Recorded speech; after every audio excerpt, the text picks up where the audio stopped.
ನಮ್ಮನ್ನು ರೂಲ್ ಮಾಡ್ತಾ ಇತ್ತು, ಅದರ ಮೇಲೆ ನಾವು ಅಧಿಕಾರ ಚಲಿಸುವಂತೆ ದೇವರು ನಮಗೆ ಶಕ್ತಿಯನ್ನು ಕೊಡ್ತಾರೆ. ಹಲ್ಲೆಲೂಯಾ.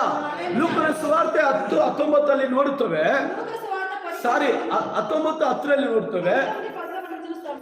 10:19 ನೋಡಿ, ಯಾರಾದ್ರೂ ಒಬ್ರು ಅಲ್ಲಿ ವಾಕ್ಯ ಹೇಳ್ತದೆ, ನೀವು ಚೇಳುಗಳ ಮೇಲೆ ಏನಂತೆ, ಆವಾಗ ಘಟ ಸರ್ಪದ ಮೇಲೆ ತುಳಿದು ಬರುವಿರಂತೆ. 10:19 10:19 ನೋಡಿರಿ, ಹಾವುಗಳನ್ನು, ಚೇಳುಗಳನ್ನು, ವೈರಿಯ ಸಮಸ್ತ ಬಲವನ್ನು ತುಳಿಯುವುದಕ್ಕೆ ನಿಮಗೆ ಅಧಿಕಾರ ಕೊಟ್ಟಿದ್ದಾನೆ.